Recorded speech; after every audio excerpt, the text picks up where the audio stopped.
Hello everyone, this is Amit Solanki. Welcome back to the lecture series of PECD. Now, today we'll discussing about the thermal model of motor for heating and cooling. I hope you will understand easily. Next, this is the introduction.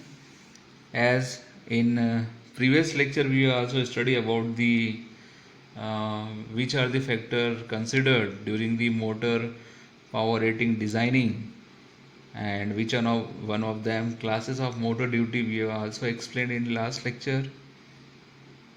Now today we will be discussing about the heating effect or thermal consideration. Before that, we will discuss some aspects regarding to the uh, motor power rating. So first of that, why particular motor rating is selected? So answer is that for economically and reliability of every motor for every particular application, a appropriate motor rating should be selected. And second one is, if we select lower rating, then what will happen? Then there will be a chances of overloading. Then it required frequently maintenance and productivity and reliability of motor will be decreases. Third one is, if a motor is selected with higher power rating, then there will be extra cost, that means that is the uneconomically. And last, if we choose the appropriate rating is not selected, or we can say that if appropriate motor rating is not selected, then what will happen? Then there will be chances of short circuit due to the damaging of winding due to the insulations. As we know that the all machines motors have some their insulations, and insulations are classified in many classes. There are many parameters of insulations according to machine winding is designed. So therefore this will be also critical. So these are the some aspects regarding to motor power rating. Now we will discuss the thermal model of motor for heating and cooling. Before studying that, we should have to know that why it is necessary, why thermal model is necessary. So for that, considering that, we can say that an electrical motor and drive operates and there is a generation of heat inside the motor, and we know that the amount of heat generated inside the motor should be known as accurately as possible. As we know that during the operation time the heat is generated in the form of losses like copper losses, iron losses, and many more losses, and heat dissipated, that is also due to the cooling fan and many more enclosures. So that's why the thermal modeling of motor is necessary. According to that, the introduction of thermal model of motor for heating and cooling, why we are designing. So due to the complex geometrical shape of the motor and the use of heterogeneous material during the manufacturing of motor, and for accurate prediction of the heat flow and rise of temperature inside an electrical motor, it is very difficult. However, the conductivity of material do not differ by the large amount, so therefore machine body can be assumed as a homogeneous. So using these assumptions, a simple thermal model of the motor can be obtained.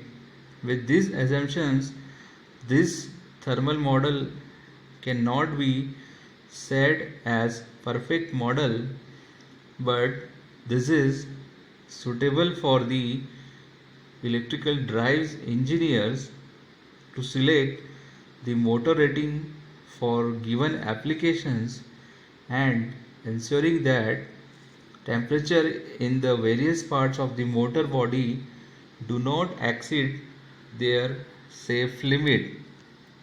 So therefore, let's suppose the machine which is assumed to be homogeneous body and the cooling medium has following parameters.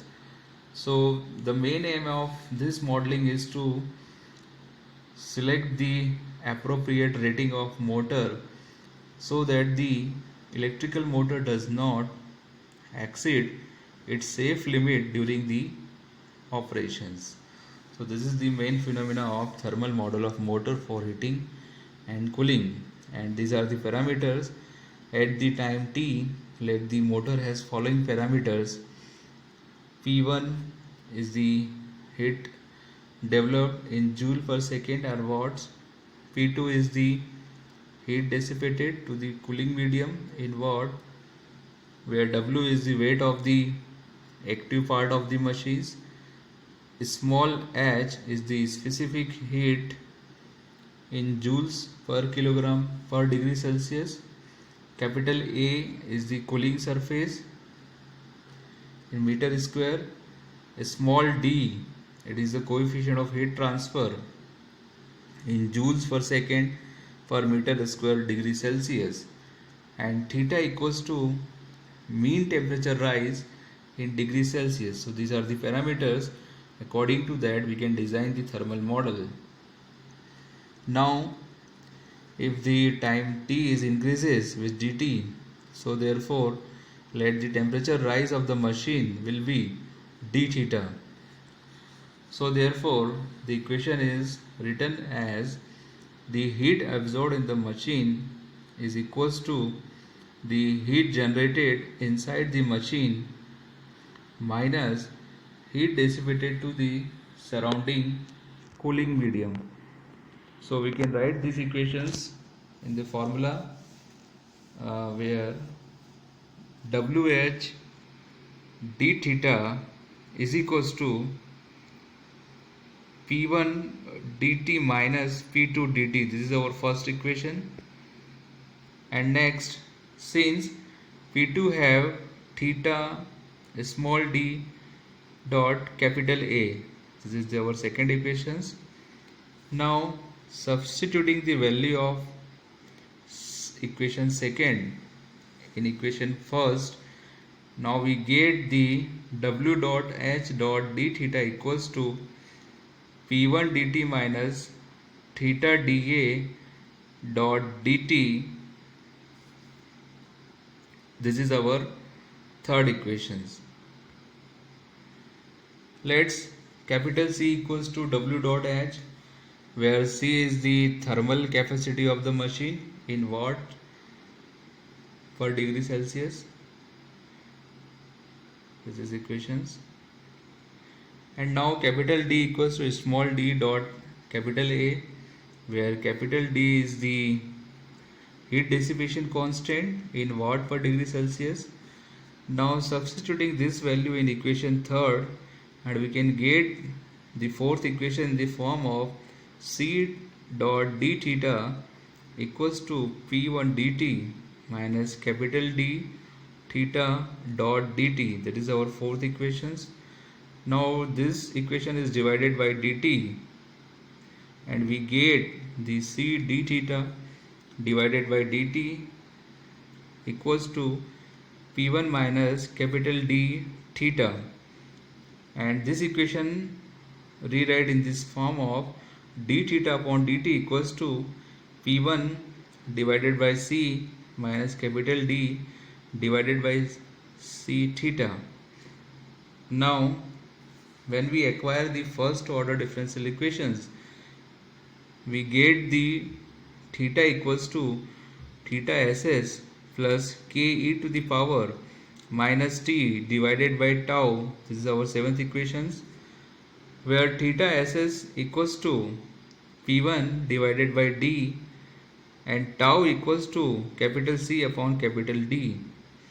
Now we obtain the value of k by putting the t equals to 0 in equation 7 and get the solution as theta equals to theta ss bracket open 1 minus k e to the power minus t divided by tau bracket close plus theta 1 e to the power minus t divided by tau. This is our new 8th equations, where tau is known as heating or thermal time constant of the machine. In equation, the t is infinite and theta is equals to theta ss. Thus, theta ss is the steady state temperature of the machine. When it is continuously heated by power P1, at this temperature, all the heat produced in the machine is dissipated to the surrounding medium. Let's suppose the load on the machine be thrown off after its temperature rise reaches a value theta 2. Then heat loss will reduce to a small value P1 dash and cooling operation of motor will be begin. Let's suppose the new value of heat dissipation constant be capital D dash. If time is measured from the instant then the load is thrown off, then equation will be written as C d theta divided by dt equals to P1 dash minus capital dash theta. That is our 9th equations. Now solving these first order differential equations subject to the initial condition, that is the theta equals to theta 2 and small t equals to 0. This equation gives the theta equals to theta dash ss into bracket open 1 minus k e to the power minus t divided by tau bracket close plus theta 2 e to the power minus t divided by tau dash. That is our 10th equations, and we can write these equations. Theta dash ss equals to p1 dash divided by capital D dash and tau dash equals to capital C divided by capital D dash. That is our 11th equations. Now theta dash ss is again steady state temperature rise for new conditions of operation, and tau dash is known as the cooling or thermal time constant of the machine. Now if motor is disconnected from the supply during cooling, then P1 dash theta dash ss equals to 0, suggesting that the final temperature attained by the motor will be ambient temperature, and substituting in equation 9. So therefore we are getting the theta equals to theta 2 e to the power minus t divided by tau dash. This is our final equation, that is the 12th equations.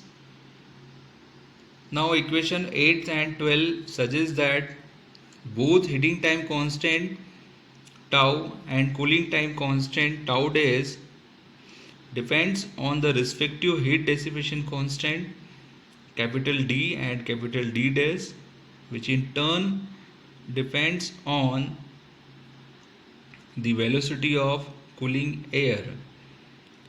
And if we plot a graph for the variation of temperature rise with time during heating and cooling, and thus the thermal model of motor gets completed. Now in this slide we are observe the graph, and this graph is plotted between the theta and time, and this graph is called heating and cooling curve. So therefore this graph shows the variation of motor temperature rise with time during heating and cooling. So therefore the thermal time constant of a motor are far larger than the electrical and mechanical time constant. And in this graph you can see the graph is plotted at theta and time. So during this graph, first one, that is the heating, graph of heating, and that is the graph of cooling. First, the temperature of motor will be increases gradually, and after some time when it is cooled, so that will be the temperature will be decreases. So this is the graph between the temperature with respect to time. So this is the overall concept about the thermal model of motor for heating and cooling. Thank you.